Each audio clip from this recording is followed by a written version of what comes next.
We're back in the Stone Creek Kitchen with Chef Michael Rusconi, owner of Rusconi's American Kitchen, and he has some delicious, healthy recipes. Easy enough for all of us to make at home. And I love what you said, healthy doesn't mean... Doesn't mean it doesn't have flavor. I mean, we got some great stuff. There's not a lot of fat in any of this dish.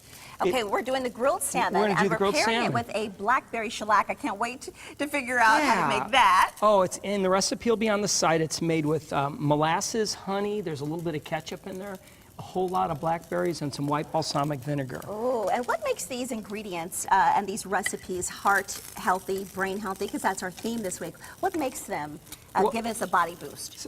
Mainly the salmon, because everybody knows how wonderful salmon is for your heart. You know, the fish oils, it's high in fish oil, and that's really heart healthy.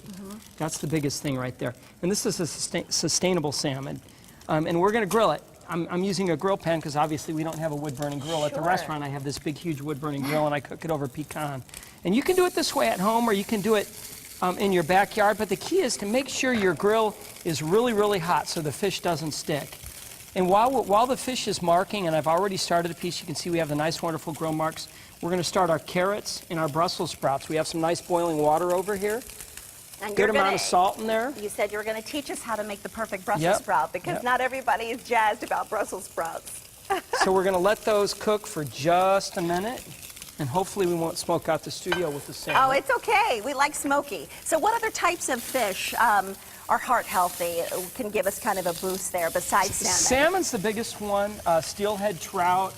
You know, right now wild salmon's in season. Columbia River salmon, sockeye salmon coming out of Alaska.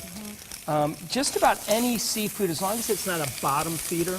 Okay. Catfish, some flounder, lobsters, not good. High in cholesterol, because they eat, honestly, they eat the garbage off the bottom of the sea. That's why they're called garbage fish, they're right? bottom feeders. You can see, nice and hot, great sear.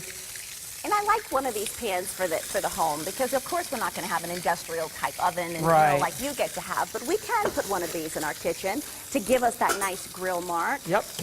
So my vegetables have cooked for a minute. They're blanched well enough. I've got a smoking hot pan, and I want to make sure your cameraman's careful there. Woo. Okay. And you said that's the key. Keep those pans hot. Hot.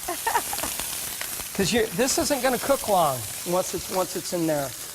So blanching just means quickly in the water, right? Yep, partially cooking it. And what kind of salmon did you say this was again? This is a sustainable Scottish salmon. For those who don't understand what that is, what is a sustainable That salmon? means our aqua resources are threatened in many instances, and we have to find ways to produce great products that are sustainable and don't damage the environment. These guys it's a farm-raised product, but it's sustainable, meaning they're not damaging the environment. This product is endorsed by Greenpeace, so it's really, really wonderful. Nice. It's organic. It's very, very healthy for you. You know, sometimes Costco will have some really wonderful salmon.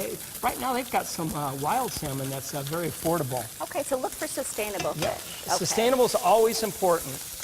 Okay, so you can see right here, we're starting to get a little bit of color. Okay, and I'm only using olive oil. Olive oil is another one of those things that's heart healthy. Okay, what you're trying to do with the Brussels sprouts is you want to develop some color, because as you get a little color on there, that's where all your flavor is going to come from, and make it taste really wonderful. And that's that caramelization you were talking caramelization. Okay, we brings out the natural sugars in the dish. Whoa, that you can see, look at the carrots. I'm getting color on the carrots, color on the potatoes. And that's that hot skillet? Yep, that's that hot skillet.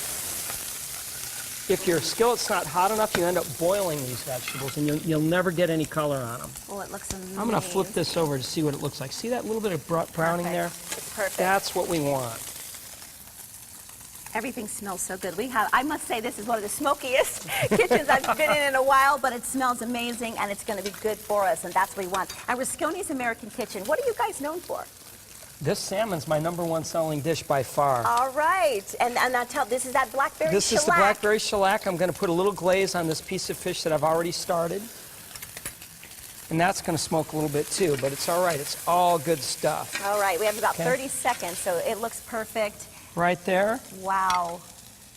Now we're going to go with our healthy sauces also. I'm going to grab a fork while you're doing that. Spicy carrot jus. No fat in that either, just carrot, chicken stock, Got a roasted tomatillo sauce, poblano peppers. Can I start digging in? Tomatillos, sure. I hate to jump you. I want to try the Brussels sprout because that's what I told you I was a little worried about. Wow, that's good. I love it. See how the caramelization brings out the flavor and adds a different characteristic too. It's perfect if you want to make this recipe at home. Chef Michael has put this recipe for us on SonoraLiving.com.